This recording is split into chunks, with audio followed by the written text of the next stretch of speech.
Assalamualaikum. Waalaikumsalam warahmatullahi wabarakatuh.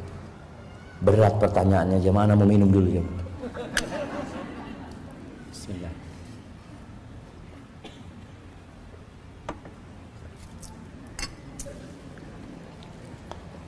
Nah, pertanyaannya, saya di madu, Ustaz. Masya Allah jemaah. Madu itu manis apa pahit? Saya ikhlas, tapi anak saya tidak dikasih nafkah. Saya harus cari sendiri. Terus saya dizalimin. Apakah dosa misalkan saya tinggalkan suami saya setelah dia talak saya?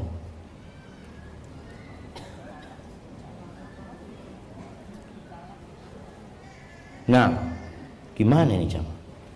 Apakah dosa misalkan saya tinggalkan suami saya setelah dia talak saya? Ya kalau sudah talak ya tinggal suaminya jemaah. Ini loh jemaah. Jadi ada banyak poligami yang tidak sehat.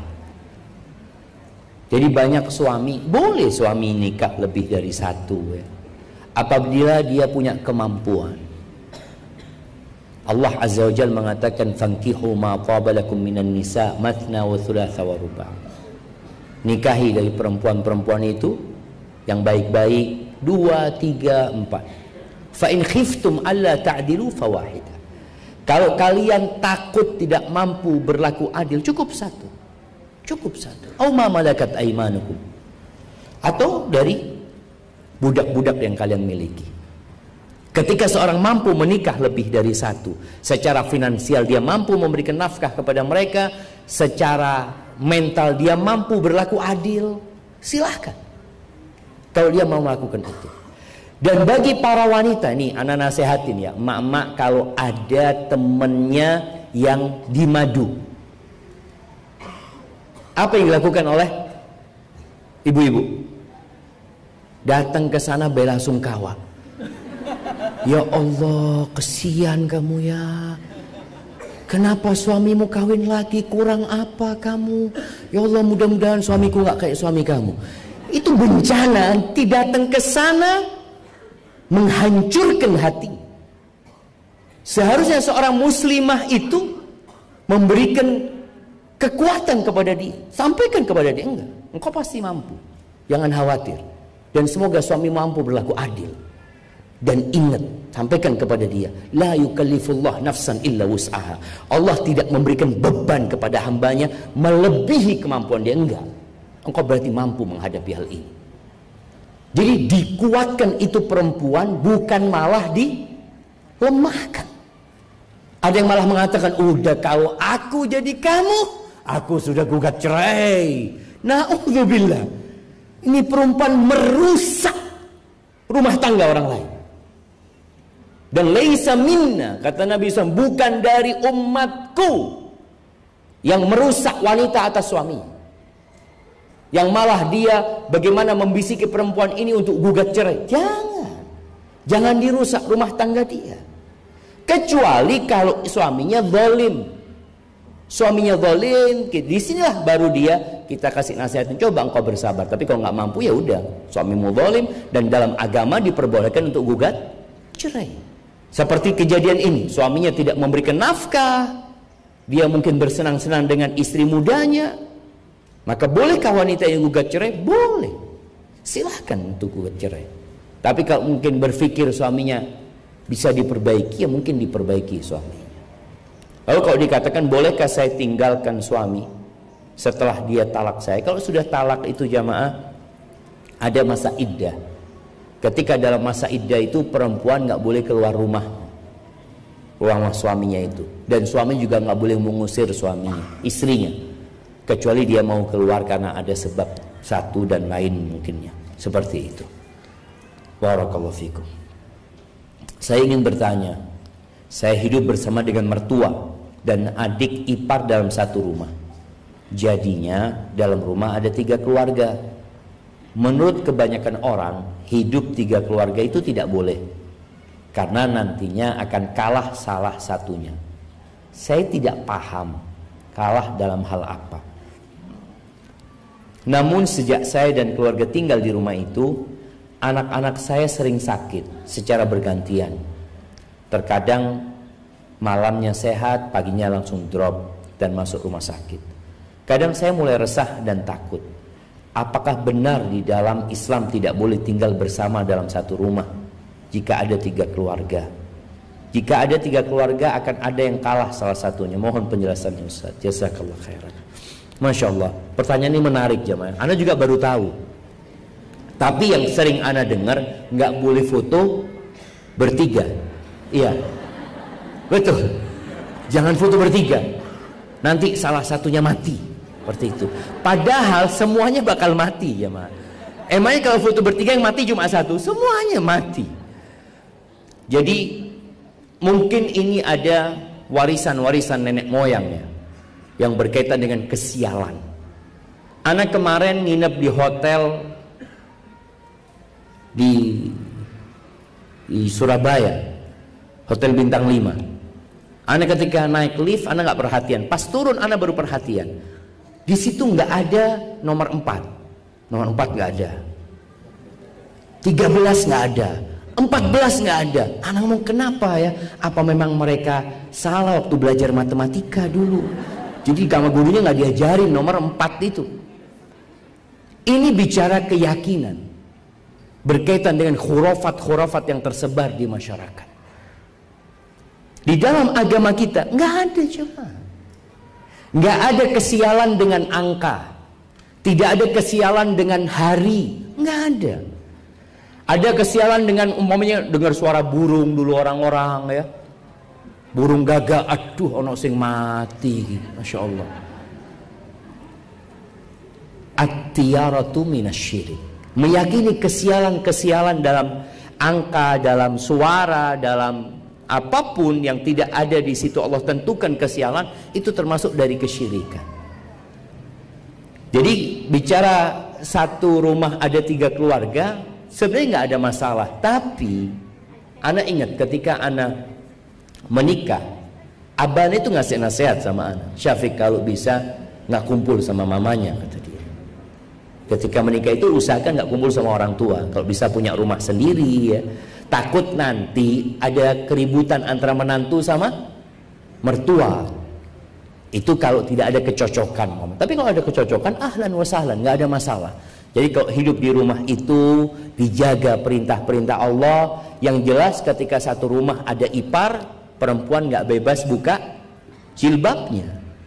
Ketika ada orang lain yang bukan mahramnya, dia tetap harus pakai jilbabnya. Jadi insya Allah nggak ada masalah. Hilangkan kesialan itu dari hatinya, pemikiran itu dengan mengatakan apa? La ilaha illallah. Baca a'udzubillahi minasyaitonirrajim. Dan banyak bertawakal kepada Allah Azza wa Jalla.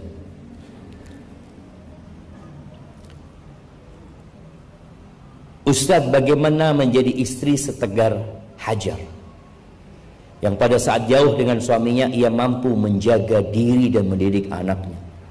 Apa yang harus dilakukan sebagai bentuk baktinya pada suami meskipun sedang jauh tanpa komunikasi dalam waktu yang lama karena kondisi yang Allah takdirkan? Wallahi sahih jemaah. Cuma tadi kan tentang bagaimana cara kita memandang. Waktu Hajar ditaruh di Mekah sama Nabi Ibrahim, di situ cuma dikasih bekal 1 wadah kurma dengan 1 tempat air. Nggak ada siapa-siapa. Terus Nabi Ibrahim berangkat, pergi dengan ontanya beliau. Hajar ngikutin dari samping, mengatakan, ya Ibrahim, ila man takiluna? Wahai Ibrahim, kepada siapa engkau titipkan kami di sini? Kita kan selalu berpikir mau dititipkan ke siapa gitu. Kita mau pergi ini dan itu. Hajar tanya, kepada siapa engkau titipkan kami di sini? Gak ada siapa-siapa di sini. Nabi Ibrahim nggak jawab.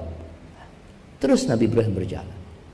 Yang kedua tanya lagi nggak dijawab. Yang ketiga nggak dijawab. Sadar Hajar ini mungkin pertanyaannya yang salah.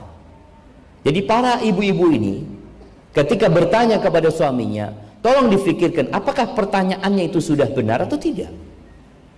Ketika nggak dijawab, dirubah pertanyaannya sama Hajar. Apa pertanyaannya? Allahu amaraka bihadza? Apakah Allah yang memerintahkan kepadamu untuk melakukan ini? Nabi Ibrahim mengatakan, nah, iya. Lalu kata Hajar, engkau berangkat sudah, Allah tidak akan melantarkan kami. Idzan la yudayyi'una. Selesai. Jadi kalau bicara bagaimana menjadi seperti Hajar, kenali Allah Azza wa Jalla. Allah itu lebih sayang sama kita daripada pasangan hidup kita. Orang itu lebih sayang sama kita daripada kedua orang tua kita. Allah itu lebih sayang sama kita daripada anak-anak kita. Allah itu lebih sayang daripada seluruh umat manusia. Makanya Nabi Ayub ketika hidup penuh dengan penderitaan, disebutkan 18 tahun ya, beliau tertimpa penyakit yang menjijikkan, kemudian dikucilkan oleh masyarakat, hartanya habis, hidupnya melarat. Beliau berdoa kemudian meminta kepada Allah. Apa doanya?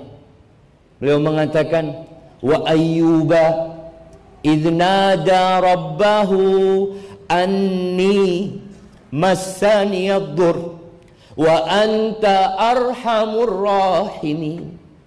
Ayub ketika menyuruh kepada Tuhannya mengatakan, sesungguhnya aku tertimpa satu hal yang menyusahkan aku ya Allah. Aku tertimpa penyakit ya Allah. Wa anta arhamur rahimin. Dan engkau ya Allah adalah yang pengasih di antara semua yang mengasihi. Tidak berubah keyakinan Nabi Ayub kepada Allah Azza wa Jalla bahwa Allah itu arhamur rahimin. Kita ketika terkena musibah mulai ada pikiran macam-macam. Maka kalau ingin menjadi seperti Hajar, kenali Allah Azza wa Jalla. Dan hendaklah engkau memandang hidup ini beribadah, bukan untuk bersenang-senang. Hidup ini dalam rangka mengabdi kepada Allah, berlomba-lomba meraih ad-darajatil ula, tingkatan-tingkatan yang tinggi di surga Allah Azza wa Jalla. Itu jamaah. Sehingga seorang istri ketika harus berjauhan dengan suaminya, ingat dia sedang mengabdi kepada Allah. Suaminya tidak melihat, tapi dia ada anak di sini yang harus dia didik. Dan bagaimana Hajar mendidik Ismail. Bayangin nih, ketika Nabi Ibrahim datang, lalu Nabi Ibrahim datang, anaknya sudah mulai gede, sudah bisa kerja. Nabi Ibrahim mengatakan kepada anaknya, ya bunayya inni ara fil manam anni adbahu fanzur madza tara. Wahai ananda, aku melihat dalam mimpiku aku menyembelihmu. Bayangin jemaah, ini baru lama nggak ketemu, tahu-tahu ketemu ngomong aku bermimpi menyembelihmu. Apa kata putranya Ismail nih, hasil didikan ibunya nih? Ya abati fa'al ma tu'mar. Wahai ayahanda, laksanakan yang diperintahkan kepadamu. Satajiduni insyaallah minas sabirin. Engkau akan mendapati aku insyaallah termasuk orang-orang yang sabar. Itu makanya peran ibu ini besar jemaah. Bagi perempuan-perempuan yang kadang-kala dia mengatakan, Ustaz, ana single parent, sudah. Hadapin hidup ini. Bismillah. Allah tidak memberikan ujian kepada hambanya di luar batas kemampuan dia.